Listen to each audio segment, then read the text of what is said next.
এই গাঁও পঞ্চায়তখন আজি আমাৰ আটাইৰে সন্মানীয় বিধায়ক ৰেকিবউদ্দিন আহমেদ ডাঙৰীয়াৰ নেতৃত্বত গঠন কৰিব পাই আমি যথেষ্ট আনন্দিত হৈছো আৰু আমি উষ্ম আদৰণি জনাইছো তেখেতসকল আজি গৰিমাৰী ৰাজীৱ ভৱনৰ বাকৰিত এই মুহূৰ্তত আপোনালোকে প্ৰত্যক্ষ কৰিবলৈ সক্ষম হৈছে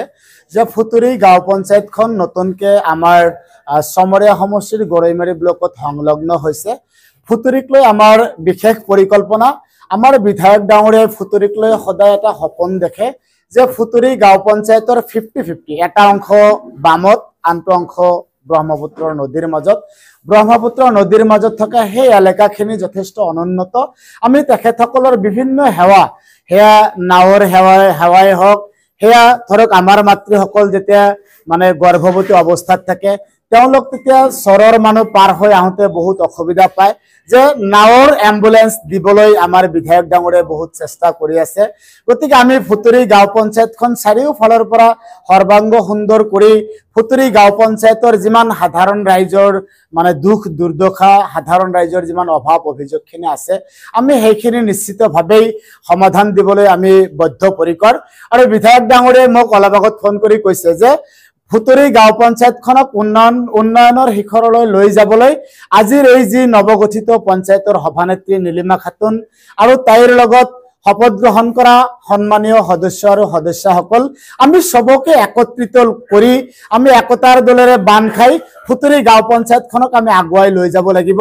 হেয়া কোনোবাই যদি আমাৰ মাজত মানে অবাঞ্ছিত কিছু ভাবুকিৰ সৃষ্টি কৰিব বিচাৰে আমি সেইসকলৰ প্ৰত্যাহ্বান আমি মোকাবিলা কৰিবলৈ আমি সদা প্ৰস্তুত থাকিম যে কোনেও আমাৰ এই ঐক্যতাক মানে বিনষ্ট কৰিব নোৱাৰিব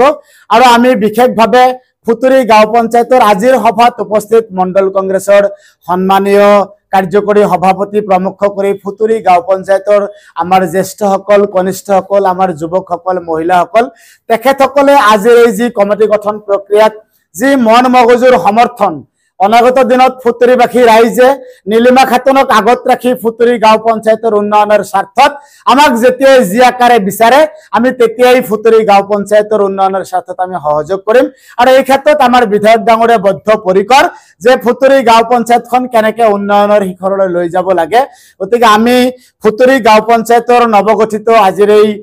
পঞ্চায়ত কমিটিৰ সভানেত্ৰী হিচাপে নীলিমা খাতুনক আন্তৰিক ধন্যবাদ জ্ঞাপন কৰিছো তাইৰ লগত আমাৰ